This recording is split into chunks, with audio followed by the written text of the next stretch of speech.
Não estamos ainda, não estamos ainda. Estamos gravando. Boa noite, gente. Sejam todos muito bem-vindos, sejam todas muito bem-vindas para a nossa aula de número 14 do Biblifique. Para quem não me conhece, para quem está assistindo essa gravação, para quem está ao vivo e esqueceu o meu nome é Alexandre Klassen, eu estou aqui do lado com o Norberto Klassen. E o tema da aula de hoje é como sair da mediocridade da fé, como sair da insignificância da fé. A gente vai fazer uma exposição, na verdade o Norberto que vai fazer uma exposição sobre Gênesis 19. Eu espero que vocês tenham lido essa semana, Gênesis 19, porque vai ser uma baita aula, vai ser muito boa. Norberto, Deus abençoe, Deus te use, o Espírito Santo fale através da sua boca. Deus abençoe. Amém. Olá a todos, espero que todos estejam na paz do nosso Senhor Jesus Cristo. Antes de nós passarmos para a exposição do capítulo 19 de Gênesis, e onde queremos extrair algumas lições, eu quero estabelecer uma premissa que, na verdade, é a que nos acompanha nas aulas aqui do Biblifique. Paulo, escrevendo justamente ou se dirigindo à igreja em Roma, escrevendo sobre os possíveis fracos da fé, ou seja, aqueles que não alcançaram um nível de maturidade suficiente para andarem de acordo com aquilo que se espera. Ele diz que todas as coisas, versículo 3 de 15 de Romanos 15, 3, diz que todas as coisas para o nosso ensino foram escritas. E eu encontro na Bíblia, então, uma forma didática, ou seja, a própria didática de Deus de nos ensinar algumas coisas, valores preciosos, exemplos de histórias, tanto do Antigo quanto do Novo Testamento, e que precisam, de alguma maneira, ser aplicados nos nossos dias.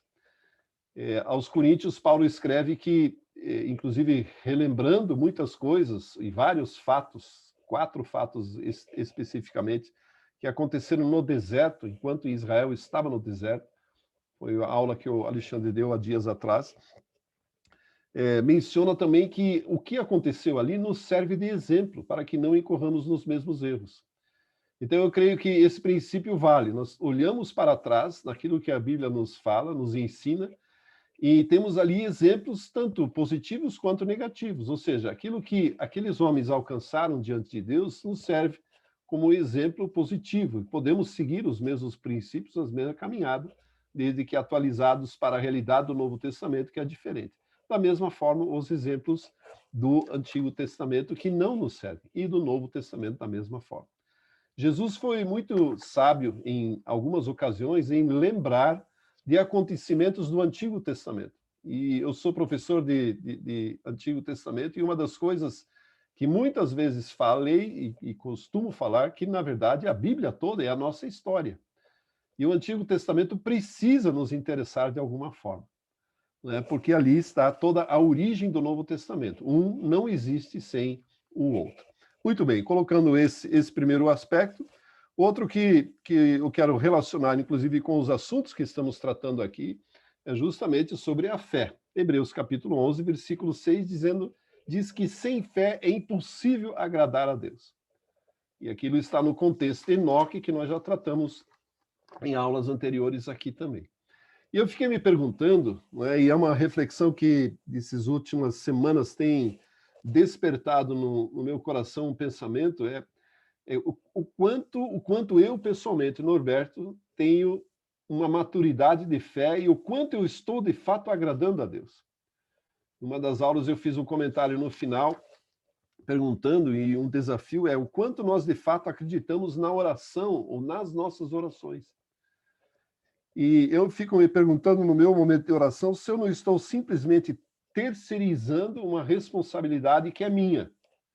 Ou seja, eu e você como cristãos, talvez não seja a sua realidade, mas nós temos algumas situações pelas quais oramos e colocamos diante de Deus e, entre aspas, terceirizamos colocando um nome de Jesus no final. É como se disséssemos assim, Deus, agora se vire, porque eu irei em nome de Jesus, agora a responsabilidade é sua. E, na verdade, a oração é uma expressão da nossa fé. É uma expressão da nossa fidelidade para com Deus, de quanto nós confiamos nele. A oração, provavelmente a mais feita sobre a face da terra em todos os tempos, tem uma frase para a qual poucas pessoas atentam. O Pai Nosso é a oração que o Senhor Jesus ensinou aos discípulos, diz o seguinte: Pai Nosso que estás no céu, santificado seja o teu nome. E deixa eu abrir um parênteses aqui, ela não serve só para a religião católica, ela serve para crente. Ela foi ensinada aos discípulos. Nós deveríamos orar essa oração, fazer essa oração. Diz o seguinte: Pai Nosso que estás no céu, santificado seja o teu nome, venha o teu reino. Venha o teu reino. Faça-se a tua vontade, assim na terra como no céu. Eu fiquei pensando o seguinte: será que nós pensamos nisso mesmo? Será que nós temos consciência do que essa frase estabelece? Será que nós sabemos o que é a vontade de Deus? Ou qual é a vontade de Deus? Será que nós estamos cientes do que estamos orando? Nos meus anos de ministério, já vi muitas pessoas em cultos, em reuniões de oração, falar assim: Deus, eu quero estar no centro da sua vontade. Eu quero estar exatamente onde o Senhor quer que esteja. E aí eu já perguntei para algumas pessoas que fazem essa oração: e daí, Deus te respondeu? Você achou o centro? Você achou o meio? Onde você está? Como que você avalia se está ou não dentro da vontade de Deus? Eu não sei se isso mexe com você, mas eu acho curioso esse tipo de expressões, ou esse evangeliquez que, de alguma forma, invadiu a nossa vida cristã, o nosso estilo de vida cristã, e aquilo é como se fosse um piloto automático, ou seja, nem percebemos o que falamos, nem percebemos muitas vezes o que estamos orando. Em Gênesis 19, entre tantas outras coisas, né, o texto é muito complexo, tem várias implicações, nós não vamos abordar todas elas, mas eu quero mostrar na vida desse personagem que está inserido nessa história, como eu e você podemos sair da insignificância da nossa fé, como sair da mediocridade no sentido de mediano, médio. Como crescer em fé? Quais são as atitudes que esse texto nos mostra para, de fato, sairmos dessa insignificância e crescermos no nosso compromisso com o reino de Deus? Então, vamos lá. Gênesis capítulo 19, vou compartilhar o texto com você. Preciso ler o texto todo para nós termos toda a abrangência do contexto.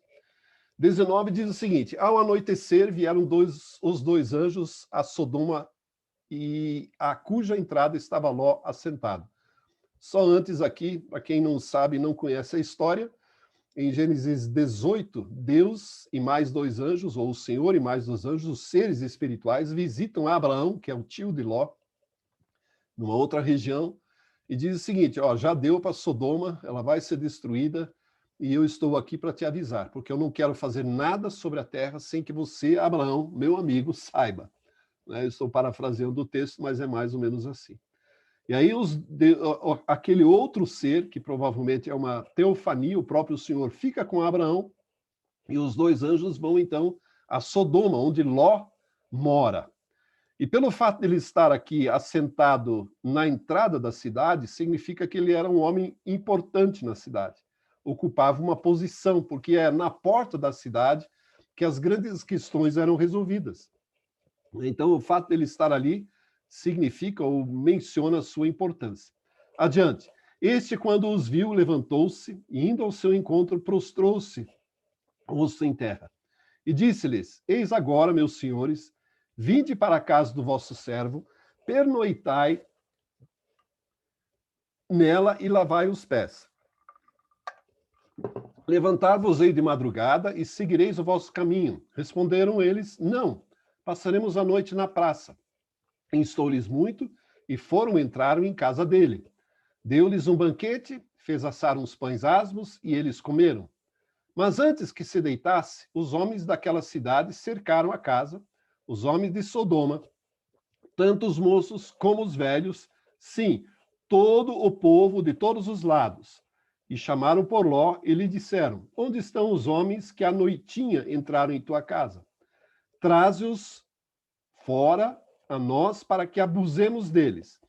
Na versão que você está vendo ao lado aqui, tenhamos relações com eles. Sim, relações sexuais. Os homens da cidade queriam ter relações sexuais com aqueles homens que estavam visitando Ló. Saiu-lhes então Ló à porta e fechou-a após si. E lhes disse: Rogo-vos, meus irmãos, que não façais mal. Tenho 2 filhas virgens, e eu vou-las trarei. Tratai-as como vos parecer, porém nada façais a estes homens, porquanto se acham sob a proteção de meu teto. Eles, porém, disseram: Retira-te daí. E acrescentaram: Se ele é estrangeiro, veio morar entre nós e pretende ser juiz em tudo, a ti, pois, faremos pior do que a eles. E arremessaram-se contra o homem, contra Ló, e se chegaram para arrombar a porta. Porém, os homens, estendendo a mão, fizeram entrar Ló e fecharam a porta. E feriram de cegueira aos que estavam fora, desde o menor até o maior, de modo que se cansaram à procura da porta. Então disseram os homens a Ló: Tens aqui alguém mais dos teus? Genro, e teus filhos e tuas filhas, todos quantos têm na cidade, faze-os sair deste lugar, pois vamos destruir este lugar, porque o seu clamor se tem aumentado, chegando até a presença do Senhor, e o Senhor nos enviou a destruí-lo. Então saiu Ló e falou aos seus genros, aos que estavam para casar com suas filhas, e disse: Levantai-vos, saí deste lugar, porque o Senhor há de destruir a cidade. Acharam, porém, que ele gracejava com eles, ou que ele estava brincando com eles. Tipo, tá de brincadeira. Ao amanhecer, apertaram os anjos com Ló, dizendo: Levanta-te, toma tua mulher e tuas 2 filhas, que aqui se encontram, para que não pereças no castigo da cidade. Como, porém, se demorasse, pegaram-no os homens pela mão, a ele, sua mulher, e as 2 filhas, sendo-lhe o Senhor misericordioso, e o tiraram e o puseram fora da cidade. Havendo-os levado fora, disse um deles: Livra-te, salva a tua vida, não olhes para trás, não olhes para trás, nem pares em toda a campina, e foge para o monte, fuja para as montanhas, para que não pereças. Respondeu-lhes Ló: Assim não, senhor meu. Eis que o teu servo achou mercê diante de ti e engrandecesse a tua misericórdia que me mostraste, salvando-me a vida. Não posso escapar no monte, pois receio que o mal me apanhe e eu morra. Eis aí uma cidade perto para a qual eu posso fugir, e é pequena. Permite que eu fuja para lá, porventura não é pequena, e nela viverá a minha alma. Disse-lhe: Quanto a isso, estou de acordo, para não subverter a cidade de que acabas de falar. Apressa-te, refugia-te nela, pois nada posso fazer enquanto não tiveres chegado lá. Por isto se chamou Zoar, o nome da cidade. Saía o sol sobre a terra quando Ló entrou em Zoar. Então fez o Senhor chover enxofre e fogo da parte do Senhor sobre Sodoma e Gomorra. E subverteu aquelas cidades e toda a campina e todos os moradores da cidade, e o que nascia da terra. E a mulher de Ló olhou para trás e converteu-se numa estátua de sal. Tendo se levantado Abrão de madrugada, foi para o lugar onde estivera na presença do Senhor. Aí já é outra história que não nos interessa aqui. Então, algumas coisas que me chamam a atenção nesse texto aqui, para que eu preciso muito da sua atenção para que eu e você aprendamos, para que eu e você saibamos como sair e como melhorar o nosso aspecto de fé. Você percebe que a vontade de Deus estava sendo feita para a vida daquela família. Ou seja, o próprio Deus estabeleceu uma teofania, uma presença dele para aquela família e disse: olhe, essa cidade será destruída, mas eu quero que vocês se veem livres disso. O próprio Deus visitou aquela casa e estabeleceu, esclareceu tudo o que iria acontecer. Eu fico pensando se a oração que nós fazemos, Senhor, eu quero estar no centro da sua vontade, de fato fosse respondida dessa maneira. Se Deus chegasse, nos visitasse mesmo, aparecesse a nós e dissesse o seguinte: a tua oração foi respondida. Só que a vontade de Deus para a sua vida não é aqui. Você vai ter de sair daqui. Vaza daqui. Vamos, por hora, esquecer todo o propósito destrutivo que estava estabelecido sobre as cidades de Sodoma e Gomorra. Aí é outra história bem longa, por sinal, por que Deus fez isso. Mas vamos trazer o exemplo aqui para a nossa realidade, de Deus querendo fazer a sua vontade prevalecer em nossas vidas. Então, primeiramente, a vontade de Deus, ela pode, ou o desejo de Deus, ela pode trazer um certo distúrbio, um certo desconforto para as nossas vidas, como trouxe para aquela família. Provavelmente parte da família, no caso aqui os genros, acharam que ele estava brincando. Não, peraí, sair da cidade? Cara, nós moramos aqui, meu. Como que eu vou sair daqui de uma hora para outra? Acharam que ele estava brincando, que Deus iria destruir aquela cidade. E não se ouve mais falar desses genros. Pelo que eu entendi no texto, Ló saiu da sua casa, foi chamar os meninos lá, e os meninos disseram, não, isso é brincadeira, não vai acontecer nada. E aconteceu, gente, e aconteceu. E aí, na manhã seguinte, aqui começa a nossa aplicação e aquilo que eu quero mostrar. Existem três coisas aqui que são interessantes, três aspectos interessantes. Primeiro, o versículo 16, se não me engano, deixa eu compartilhar de novo o texto, mostra lá que eles estavam se demorando, Ló estava demorando. Versículo 16. Como, porém, se demorasse, pegaram-no os homens pela mão, a ele, sua mulher e as duas filhas, sendo-lhe o Senhor misericordioso. Eu fico pensando, se eu e você nos demoramos muito, né, para cumprir aquilo que Deus nos chamou para fazer, para cumprirmos a simples vontade de Deus, chega uma hora que Deus, não sei se vai chegar a esse ponto, mas ele pode nos arrastar para fora, para o lugar onde ele deseja que estejamos. Eu já vi nos meus anos de ministério muitas pessoas colecionando palavras proféticas que receberam, sonhos que Deus deu, tudo escrito. Eu lembro de uma pessoa que mostrou numa pasta bonita, assim, tudo plastificado. Olha, palavra tal, dia tal, tinha figura, foto do cara que liberou a palavra, um monte de coisas. E daí, cara, o que você está fazendo para que isso se cumpra? Não, estou esperando. Cara, você está demorando. Você está demorando. O Alexandre gosta de mencionar, e eu também, Paulo era um sujeito que não perdia tempo. Se ele não sabia ao certo, e eu não consigo imaginar que ele não soubesse, mas se ele entendia que era para ir numa direção, ele ia, nem que desse com a cara na parede. E o pensamento dele era o seguinte, a parede vai ter de me parar. Se esta não é a vontade de Deus, ele vai me dar outra direção, mas ele fazia o que tinha que fazer. Ou seja, obedecia a palavra de Deus, obedecia ao chamado, desejava fazer a vontade de Deus, desejava agradar a Deus pela sua própria obediência, pela fé, né? Crendo naquilo que Deus estava falando, crendo nas promessas e nos planos de Deus. E Ló fica demorando. Eu fico imaginando, né? Foi pegar ainda uma coisa, passar perfume, sei lá, aparar a barba de alguma forma, afinal estava saindo da cidade. E os anjos de Deus, cara, querendo fazer a vontade de Deus na vida de Ló, dizendo, vambora, rapaz. O que está esperando? Então, essa demora muitas vezes expressa em nossas vidas até uma determinada dúvida. Talvez seja aquela pequena fé da qual Jesus fala aos seus discípulos. Homens de pequena fé. Eu já tive experiências assim, nítida impressão pela palavra de Deus, entendido que eu deveria fazer alguma coisa, né? Que eu deveria estabelecer um projeto, mudar um curso, dar determinada aula, enfim, fazer algumas coisas assim, mas eu fiquei me demorando. Fiquei demorando, porque eu não tinha certeza de que era Deus que tinha falado comigo. Antes eu tivesse obedecido, isso já fazem muitos anos, antes eu tivesse obedecido, porque era melhor errar por exagero do que por omissão.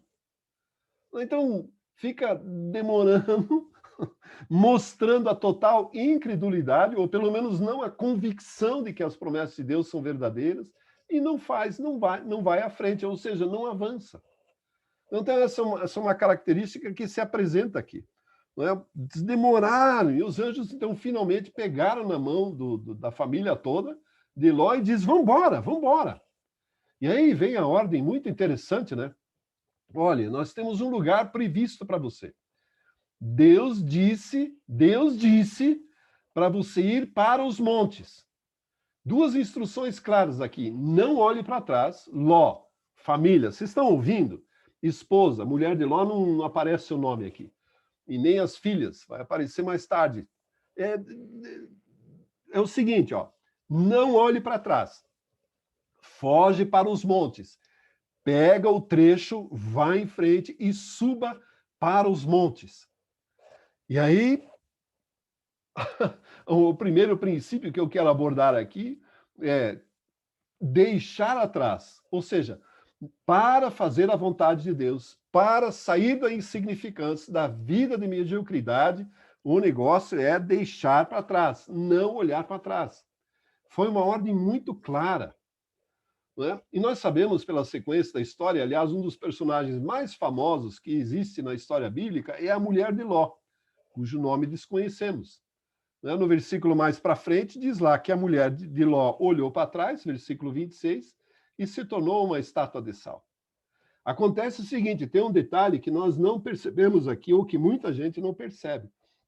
Ela não simplesmente olhou para trás. Os anjos não puderam fazer nada, isso está claro no texto, enquanto Ló e sua família não chegassem na cidade que Ló escolheu. Quando eles chegaram lá, aí então os anjos deram a ordem e então choveu enxofre da parte dos céus para destruir aquela cidade. Ou seja, a mulher de Ló, presta atenção, gente, a mulher de Ló já estava segura na cidade que Ló escolheu. Ela já estava livre de todo o juízo que Deus estava trazendo para aquela cidade. Quando o texto nos diz que ela olhou para trás, é porque ela voltou para a cidade. Ela voltou para a cidade, cara. E aí já estava aquela balbúrdia, aquele caos sobrenatural, e ela se entrou, ela e tantos outros se tornaram uma estátua de sal. Né? Ou seja, uma coisa qualquer. E aí eu fico pensando, e Jesus, aí que entra o que eu quero mencionar, que Jesus menciona esta história em Lucas capítulo 17. E ele fala claramente, lembrai-vos da mulher de Ló. Vamos ao texto lá. Lucas capítulo 17.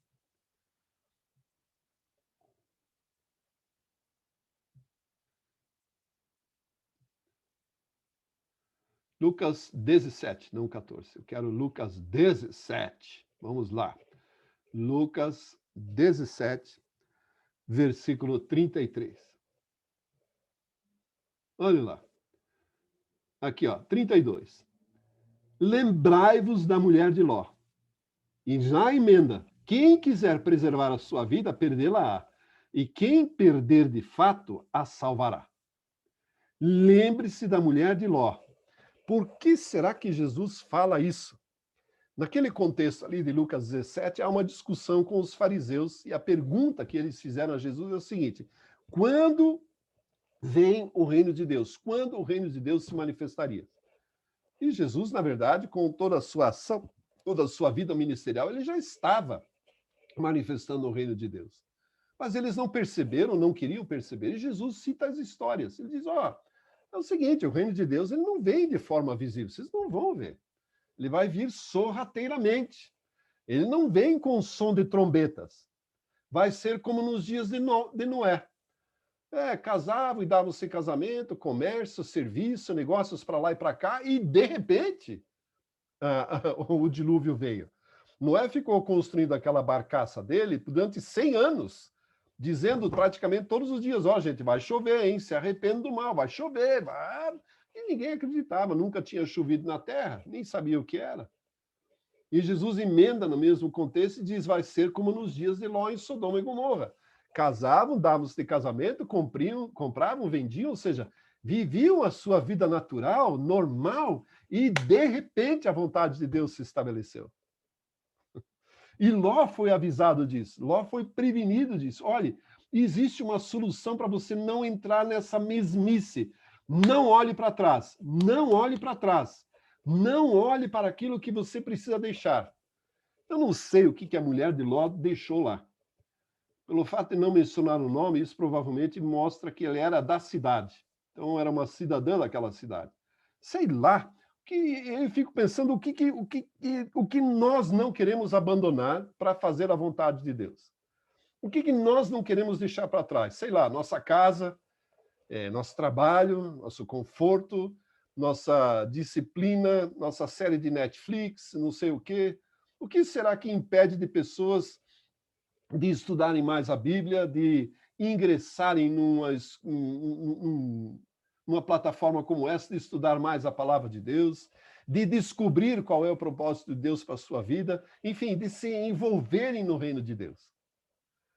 Lembre-se da mulher de Ló. Os anjos falaram para esta mulher: não olhe para trás, não volte atrás, você vai perder a sua vida. Quando Jesus fala ali que aquele que qualquer procurar salvar a sua vida, significa os seus próprios interesses. Jesus volte meia batia nessa tecla: se você quer buscar os seus próprios interesses, você não vai a lugar nenhum. Tem que deixar para trás. O jovem rico teve que aprender isso. Os discípulos tiveram que aprender isso. Em Lucas 14 tem um checklist para quem quer ser discípulo. Aborrecer pai e mãe, entre outras coisas, e no final Jesus fecha, não é? Arremata dizendo o seguinte: aquele que não renunciar a tudo o que tem, não pode ser meu discípulo. Aquele que não se separa dos seus próprios interesses, aquele que não estabelece o reino de Deus como prioridade, não pode ser meu discípulo. Nós estamos falando de salvação aqui. Nós estamos falando de galardão, de recompensa. Nós estamos falando de salvação. Estamos falando de como agradar a Deus, de como viver uma vida da qual Deus se orgulhe, da qual orgulho não, mas da qual Deus se agrade, e sair da vida medíocre de fé. Como fazemos? A primeira coisa, deixar para trás, não olhar para trás.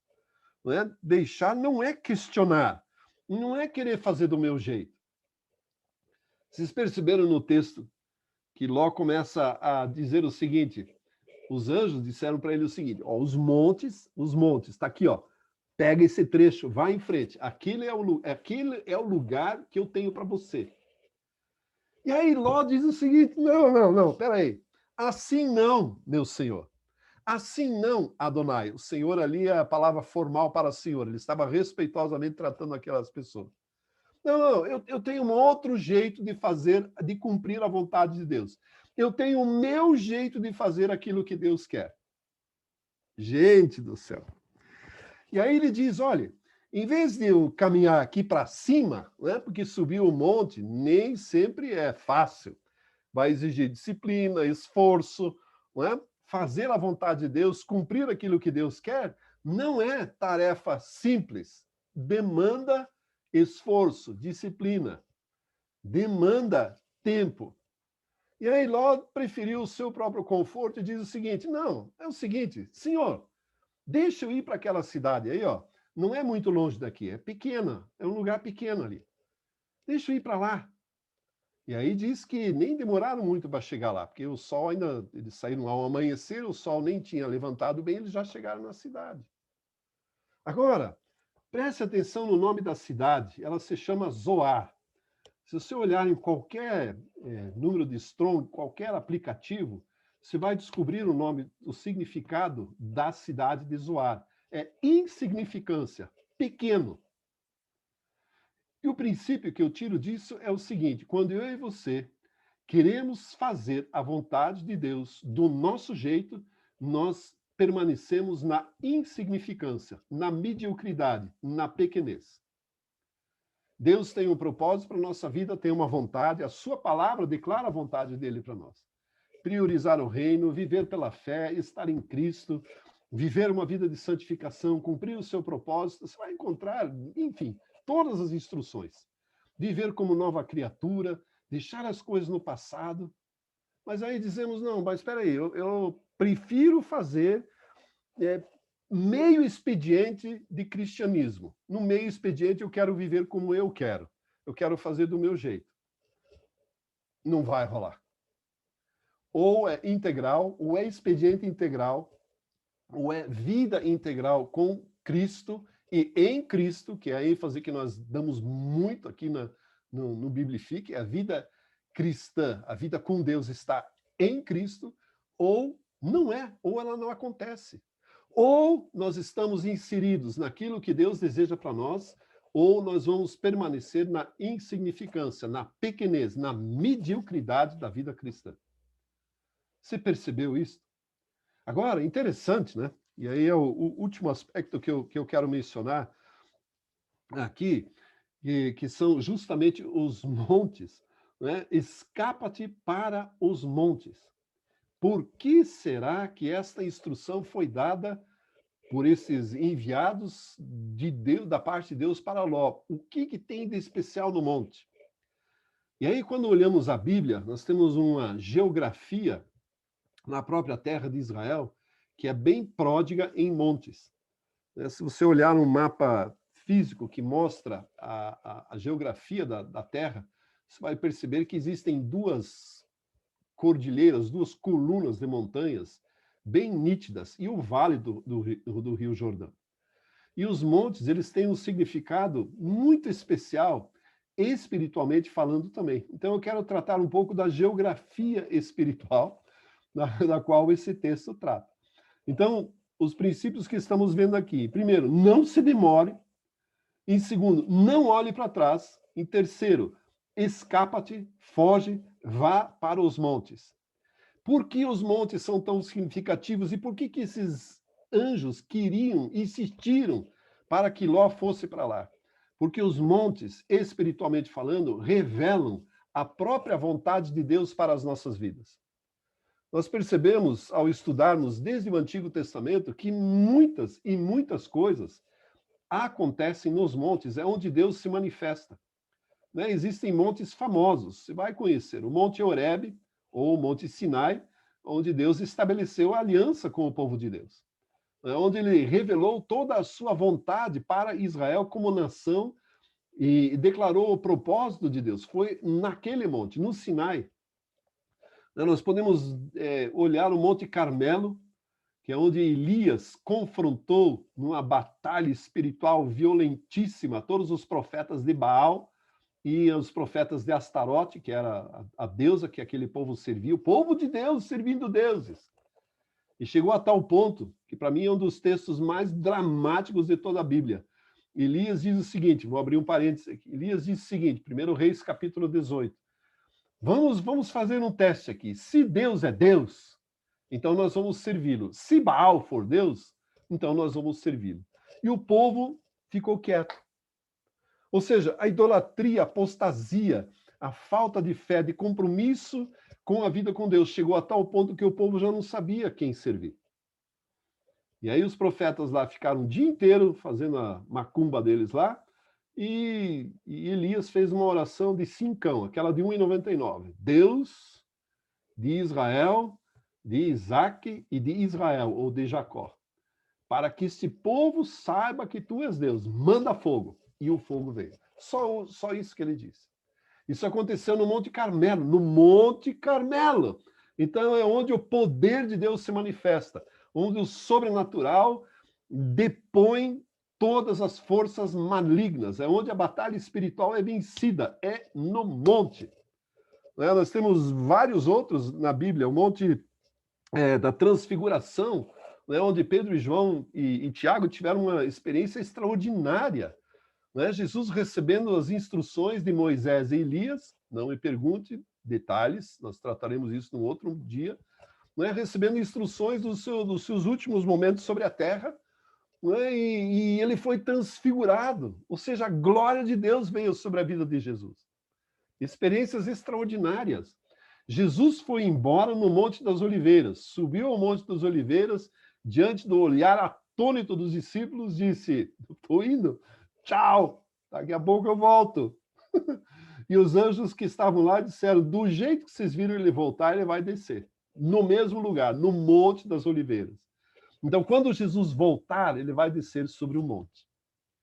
E tem muitos outros, o Gilboa, o Tabor, enfim, tantos montes, Nebo, enfim, tantos outros que são partes da geografia da história de Israel. Mas eu quero mencionar dois. E esses são importantes. Esses nos ajudam, nos mostram e nos desafiam a sair da mediocridade da vida de fé, da vida cristã. Nos ajudam a sair da insignificância. O primeiro deles, o Gólgota, Monte da Caveira, que é onde o Senhor Jesus Cristo foi morto. A palavra Gólgota, ela vem de uma expressão, aliás, de um outro monte lá do Antigo Testamento, não é o mesmo, mas é parecido, que é Gilgal. Gilgal significa rolar embora, né? E é um lugar que lembra o povo de Deus da travessia do Jordão, da conquista das promessas. Lembra o povo de Israel, ou lembra onde o opróbrio, a vergonha, foi tirado do povo de Deus e eles puderam ser definitivamente uma nação para conquistar as promessas da palavra de Deus. Né? Para as nossas próprias vidas, foi no monte, no Gólgota, que o pecado foi removido. Foi no monte da caveira que Jesus Cristo morreu, né? E por seu sangue derramado, seu corpo partido, eu e você fomos justificados, declarados como inocentes diante de Deus. Não tem inferno que possa nos acusar de pecado nenhum. Fomos completamente perdoados, absolutamente inocentados de toda e qualquer culpa. Isso é o que se define a palavra remissão, especialidade do Alexandre. Remissão e redenção, ou seja, fomos justificados em Cristo Jesus. E esta verdade, é nisso que nós precisamos crer. E sem ir para esse Gólgota, sem espiritualmente encontrar e entender o que significa ter Jesus Cristo como Salvador, nós não sairemos da mediocridade. Isso precisa estar internalizado em nós. A partir do momento que eu e você transgredimos algum princípio da palavra de Deus, algum mandamento, nós já estamos antecipadamente perdoados, mas podemos chegar adiante e devemos chegar diante de Deus e reconhecer que estamos errados, concordar com Deus de que aquilo que praticamos é pecado e transgrediu a sua santidade, e usufruir do perdão que ali foi manifestado. Mas Jesus Cristo, ali na cruz, manifestou a sua vida abundante. A cruz é central nas nossas vidas. É ali que a nossa vida, a nossa vitória sobre o pecado, sobre a morte, sobre Satanás, foi conquistada. No túmulo vazio que ela foi efetivada, conquistada definitivamente. Ali a morte foi derrotada. E eu e você, gente, eu talvez possa estar chovendo no molhado aqui. Talvez isso seja tão óbvio, mas muita gente simplesmente não acredita, não aceita isso. E vive uma vida cristã medíocre sem aceitar, usufruir da vida abundante manifestada em Cristo Jesus, ou vida da parte de Deus no monte, no Gólgota. Esse é o primeiro que eu quero mencionar. E o segundo, talvez o mais importante deles, é o Monte Sião. E esse talvez seja um dos assuntos meus prediletos na Bíblia. E talvez você pergunte por quê. Sião é uma elevação, um pequeno monte na própria cidade de Jerusalém. Se você for visitar Jerusalém hoje, sobre o Monte Sião está a Mesquita de Uma, a Mesquita do Domo Dourado. Ali, antigamente, estava construído o templo, e antes disso, o tabernáculo de Davi, e antes disso, era uma eira de Araúna, e antes disso, se chamava Monte Moriá, onde Isaac foi quase sacrificado por Abraão. Então, tem uma história nesse monte. Quando Davi conquistou aquela cidade, ele estabeleceu ali o lugar para que Deus habitasse. O Monte Sião é o lugar onde Deus habita. Salmo 132 diz: este é o lugar do meu descanso. É aqui que eu vou habitar. Jesus Cristo é chamado de pedra de esquina na cristologia que Pedro defende. 1 Pedro capítulo 2, 5 diz que nós somos pedras vivas, edificados como casa espiritual, como santuário espiritual, sobre uma pedra fundamental, uma pedra de esquina, aquela que estabelece o alinhamento desta casa, que foi posta em Sião. E aqui eu trago o princípio mais importante da vida cristã. Neste monte, Sião, que nós estamos aqui tratando de uma forma espiritual, eu e você, é onde eu e você nos submetemos ao senhorio de Jesus Cristo. É onde o Senhor Jesus governa. É onde ele estabelece a sua autoridade, a sua majestade, sua soberania, o seu governo. Deus tem um lugar sobre a terra de onde ele estabelece o seu governo. Esse lugar chama-se Sião, é onde ele habita. Nós somos filhos de Sião. A Bíblia nos fala a respeito disso. Se você tiver curiosidade, leia os livros proféticos, você vai encontrar isso inúmeras vezes. Sião é mencionado como um sinônimo de Jerusalém, mas é precisamente onde Deus se manifestava, onde a glória de Deus habitava. Então, Sião é o lugar onde Deus habita. Hoje, evidentemente, não é assim, mas espiritualmente esse lugar existe. E como nós vamos para este monte? Como nós subimos a isso?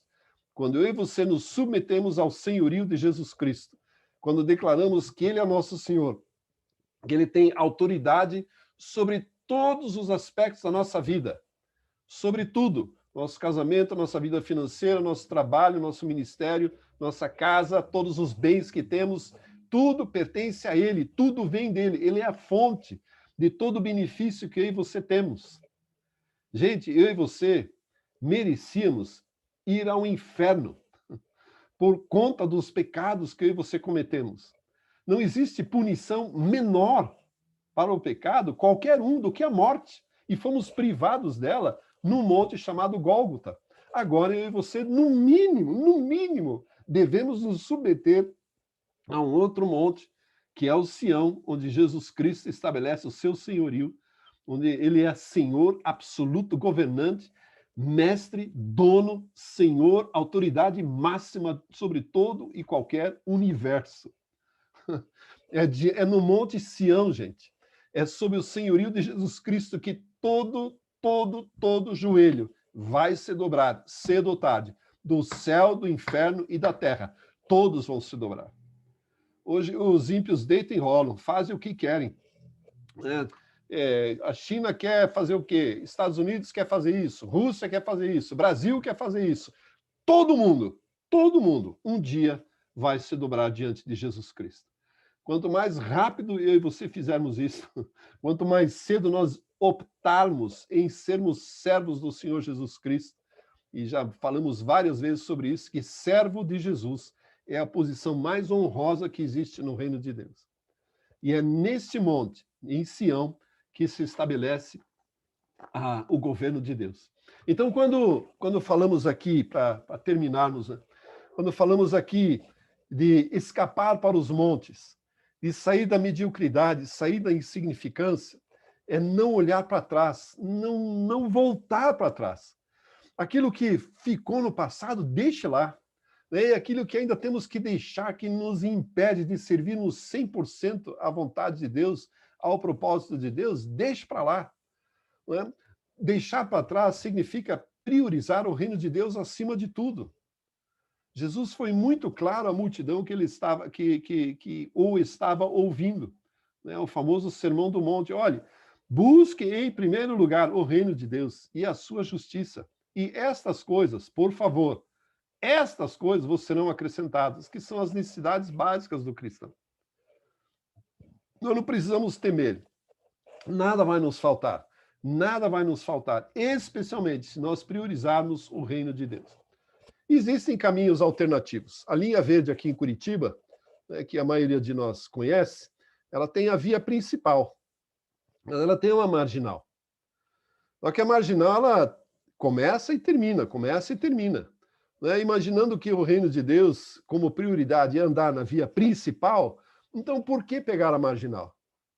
A marginal vai nos distrair, a velocidade é menor, vai nos fazer ida e volta, ou seja, cedo ou tarde nós vamos desviar e voltar, desviar e voltar.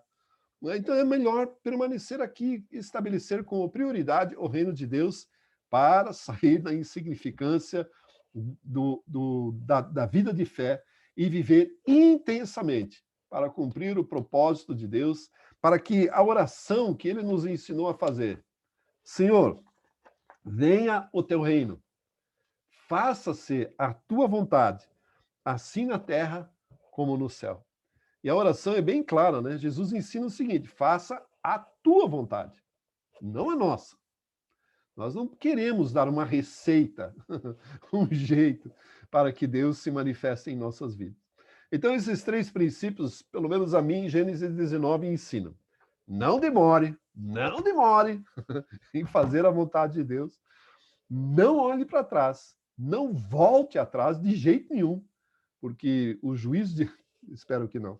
De repente vira uma estátua de sal, você vê o crente, de repente, tudo congelado, né? De repente massificado de alguma forma, porque ele voltou atrás. Não.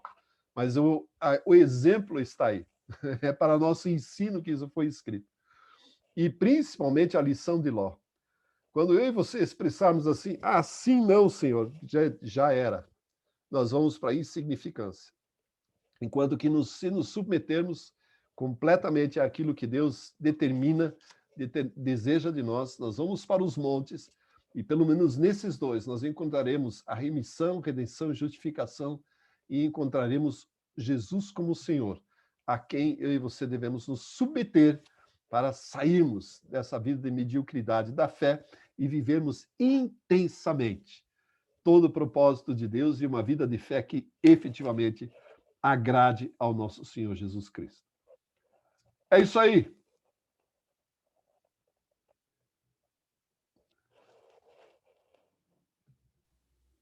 Alguma pergunta, gente? Algum comentário? Alguma coisa, gente?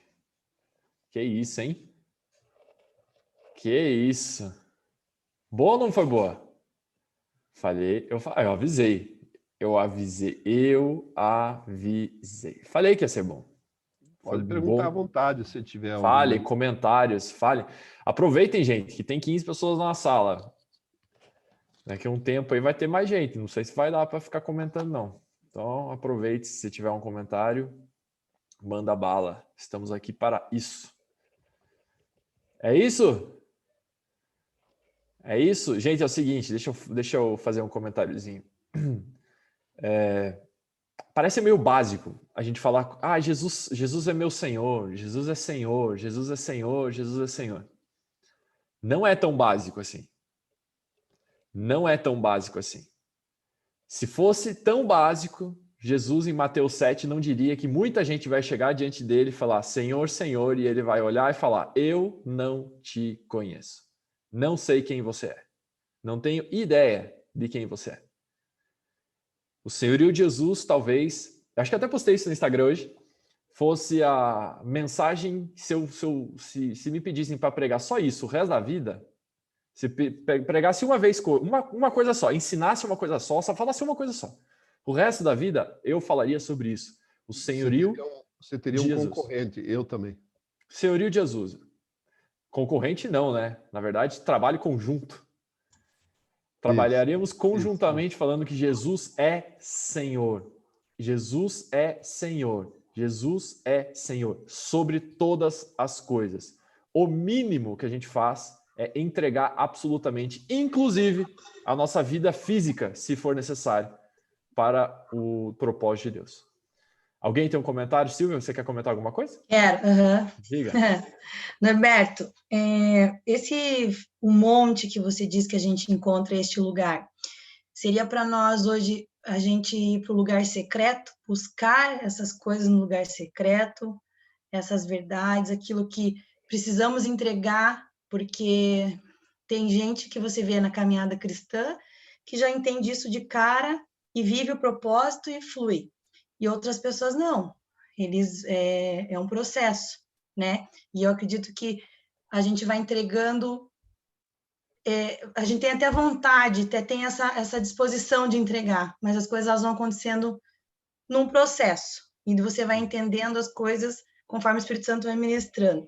Eu encontro muito nesse lugar, no lugar secreto, que é onde Deus me mostra essas coisas, as falhas, aquilo que eu preciso entregar, aquilo que ainda me domina, aquilo que ainda não tenho 100% em Cristo, né? Seria esse o lugar? Concordo com você. O secreto seria talvez o lugar de mais efetividade disso, mas isso também pode ser em outros lugares, né? Cultos e, enfim, um lugar como esse, né? Como nós estamos conversando aqui, mas certamente a base é o nosso tempo de devocional, o nosso tempo de comunhão com Deus, a oração sincera, né? Que no secreto não tem, ou num lugar secreto, não tem como se esconder diante de Deus. Quando a gente fala em cursos de liderança, vocês não vão acreditar, né? Mas a gente ministra para a liderança intimidade com Deus. E muita gente se depara com essa falta, com esse lack, com esse gap. Pastores muitas vezes não têm, ou líderes muitas vezes não têm intimidade com Deus, e o propósito de Deus se perde. né? E, evidentemente, na palavra de Deus, na vida de oração, e clamando pela misericórdia do Espírito Santo de Deus, é que ele vai nos mostrando. Um outro aspecto, já você fala, Adriano, outro aspecto que você mencionou, que algumas pessoas têm mais ou menos dificuldade de deixar, de abandonar alguns hábitos, né? Ou algumas coisas do passado, e com isso não conseguem alcançar o tudo em Deus. Isso é fato. Né? Tem muita gente amarrada, criam laços, e precisa um esforço, uma submissão sempre mais recorrente, sempre mais efetiva a Jesus Cristo, a sua palavra, para que todo esse passado seja deixado para trás. A palavra de Deus, ela permite algumas traduções. Por exemplo, aquele que está em Cristo é nova criatura, e as coisas velhas vão ficando para trás. Então, é evidente que existe um processo nisso. Agora, quanto mais nós demorarmos nesse processo, mais vai demorar para chegarmos efetivamente a uma vida produtiva, de frutificação no reino de Deus. O texto que o Alexandre mencionou, né? Não vos conheço, muitos dizem Senhor, Senhor, e eles apresentam uma lista de feitos extraordinários. Mas o contexto todo fala de frutificação. Então, aquele que não frutifica, Deus não conhece, Deus não considera, o Senhor Jesus não considera. Necessariamente existe a necessidade de eu e você frutificarmos a partir das nossas experiências com Deus. É o mínimo que podemos fazer. Respondeu, Silvia? Adriano queria falar. E depois Cristina. Adriano primeiro. Eu estava meditando, né, no que o Norberto falou, e recentemente eu tenho meditado bastante no Salmo 73, eu estou passando algum tempo nele, e ali a gente vê o que o salmista percorre na sua estrada, né? Então ele via a prosperidade dos ímpios e não entendia, ele se achava muito justo e muito bom, até que ele entrou no santuário de Deus. E aí ele viu o fim dos ímpios, né? Viu o fim deles, e ele entendeu quem de fato ele era e quem de fato o que de fato ele estava fazendo, né? Então, quando a gente entra no santuário de Deus, na presença de Deus, acho que daí, né, pelo que a Silvia falou, entra no lugar secreto ou um tempo de oração, de louvor, de adoração ao Senhor, a gente compreende aquilo que o Senhor tem para nós, né? E aquilo que nós de fato somos, né? Porque muitas vezes a gente pensa muito daquilo que a gente era, né? O salmista ali, ele se justifica várias vezes, né? Que ele se faz justo, mas no final ele entende, ele compreende aquilo que ele é. Né? E no final ele fala, que acho que é bem o que o Norberto finalizou falando, que quem tenho eu no céu além de ti, e na terra eu não desejo nada além de ti. Né? Então esses dois encontros que a gente encontra quando a gente está na presença do Senhor, no santuário de Deus. Né? Acho que é isso. Muito bom, muito bom, muito bom. Lembrei de um versículo que Paulo escreve aos Coríntios, dizendo: ninguém pense de si mesmo mais do que convém. Romanos, aliás. Ninguém pense de si mesmo mais do que convém. A grande questão é que tem pessoas que pensam de si menos do que convém. E acabam não progredindo, não frutificando para o Senhor Jesus. E outros pensam acima de si mesmos. Então, existe uma medida, né? E é no santuário mesmo, é na comunhão com Deus que a gente vai descobrir quem de fato nós somos. Cristina tinha levantado a mão, eu vi. Desistiu, sim, não. Meu vídeo não está funcionando. Okay. Eu queria fazer uma colocação que tem bem a ver com tudo isso aí que você está falando, especialmente a gente que trabalha com líderes há tantos anos, mais de 20 anos, é o tema que, se você tem essa intimidade com Deus, essa intimidade vai gerar essa paixão que tem no coração de Deus. E a missão de Deus, e a paixão de Deus é buscar e salvar o que está perdido.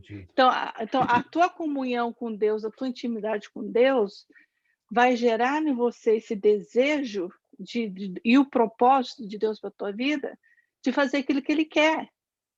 Então, com isso, com essa intimidade que vai gerando, com essa paixão que vai crescendo cada vez mais no seu coração, eu estou com alergia, tá difícil falar hoje.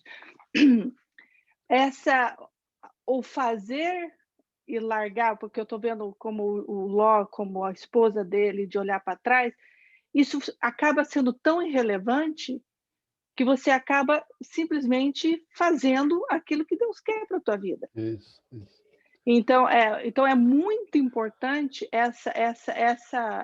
esse lugar que você acha, onde você tem essa intimidade, esse contato direto com o Pai, com Deus, com o Espírito Com Santo, com certeza. Jesus, para que você possa encontrar, você não vai ter dúvida desse propósito da sua vida. Você vai Com deixar certeza. pai e mãe, você vai deixar filhos, você vai deixar o que precisar ser feito por amor àquele que te criou, àquele que te amou primeiro. É bem exatamente isso que vocês três colocaram aí. Muito bom, muito bom, muito bom, Cristina. O João fez uma colocação interessante no chat ali, a desobediência de Ló, como líder de família, com referência a não ir ao monte, pode ter gerado no coração da sua esposa e também desobediência da esposa depois das filhas que pecaram, com certeza. A consequência desta família é trágica, trágica. Moabe e Amon são dois filhos, duas nações, dois povos que surgiram a partir do relacionamento sexual das filhas com o pai. Ou seja, a falta de liderança de Ló, a falta, vamos chamar aqui no nosso contexto, a falta de fé de Ló, e como líder de família, fez com que uma desgraça acontecesse na família.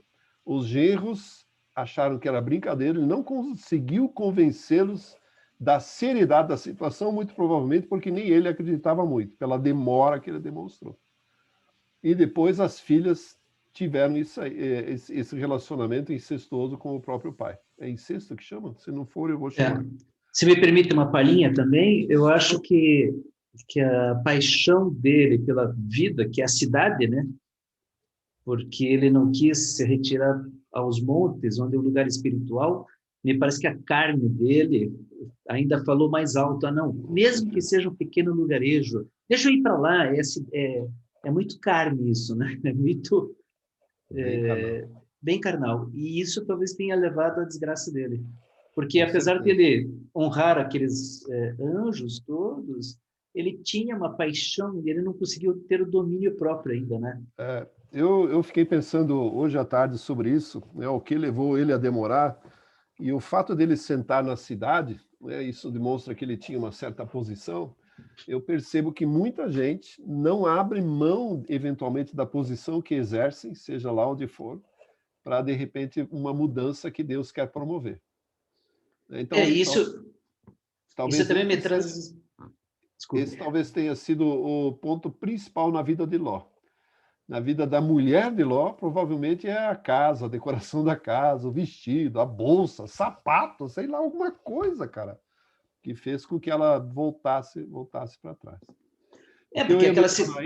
Ainda, João, só um minutinho, é que Amon e Moabe são duas nações que atravessam a Bíblia, azucrinando, espinafrando a vida do povo de Deus. Impressionante. Deus decreta juízo sobre esses dois povos.